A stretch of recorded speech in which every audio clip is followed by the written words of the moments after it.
Ahora toca el turno de analizar la impedancia de un elemento inductivo, pero antes hay que recordar al menos dos cosas. La primera es este símbolo que nosotros vemos aquí. Podemos ver que es la reactancia inductiva, entonces hay que recordar cómo está definida la reactancia. Yo les recomiendo que revisen sus notas, aunque bueno, aquí está escrito. La otra es ¿qué pasa con la corriente y el voltaje en un elemento inductivo? Sabemos que hay un desfase, pero ¿quién adelanta a quién?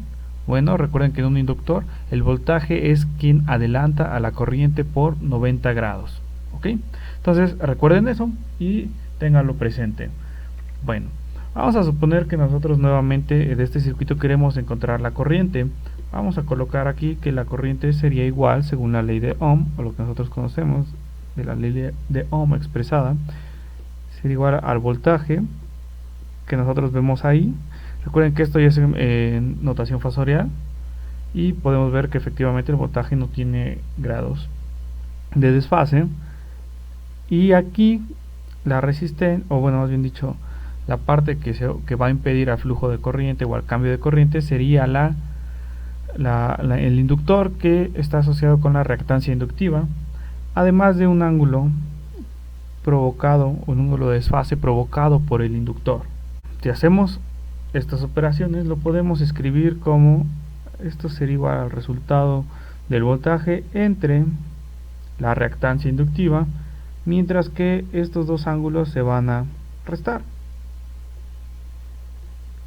que es 0 por la señal que tenemos aquí, menos el ángulo de fase provocado por el elemento inductor. Pero ¿cómo podemos satisfacer esta ecuación si nosotros recordamos que el voltaje va a 90 grados delante de la corriente? Por lo tanto, si nosotros tenemos esta expresión de voltaje, lo que deberíamos de hacer es que la corriente debe de tener 90 grados menos, y la única forma en que se satisfaga esta ecuación sería si nosotros lo escribimos de la siguiente manera. Por ejemplo, esta misma ecuación la colocamos como el voltaje, el ángulo de nuestra señal, mientras que la reactancia, el ángulo debe de ser de 90 grados. Así, si nosotros continuamos con el análisis como lo colocamos en la parte de arriba, nos daría que 0 grados menos 90 grados. Y efectivamente, así nosotros podemos ver que la corriente es el resultado, o bueno, es esta parte, pero tiene un desfase de menos 90 grados. Esta es mi corriente, con un desfase de menos 90 grados. Una vez más, recordar que esto sigue siendo una notación fasorial. Si nosotros lo colocamos en el dominio del tiempo, entonces la corriente sería igual a multiplicar por raíz de 2 el voltaje entre la reactancia inductiva, y bueno, sabemos que la señal cuando estamos en alterna son seno de WT. Obviamente nos está dando aquí el ángulo de fase, que son menos 90 grados.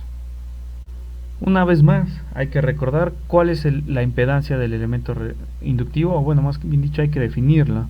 La impedancia del elemento inductivo es esta parte.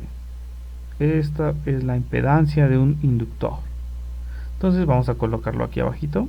La impedancia del inductor está definido como la reactancia y tiene un ángulo de 90 grados. Hay que recordar eso, bastante importante. ¿Okay? Una vez más, recuerden que es una notación muy parecida a fasores, pero no es un fasor. Recuerden que la impedancia es un valor estático. En este caso es una impedancia inductiva que pertenece y que es fija y se mantiene al inductor que se encuentra en el circuito. Bien, y es lo mismo, la inductancia o el inductor, perdón, la impedancia se puede ver como un elemento que controla o que impide el nivel de corriente que pasa a través de la red. Bien, y recuerden simplemente que como tal los elementos inductivos son dispositivos que almacenan esta parte de corriente y no disipan energía. Los resistores sí disipan energía, los inductores no disipan energía. Bueno, vamos a ver cómo podemos utilizar esta notación de la impedancia para poder hacer un análisis de circuitos básicos.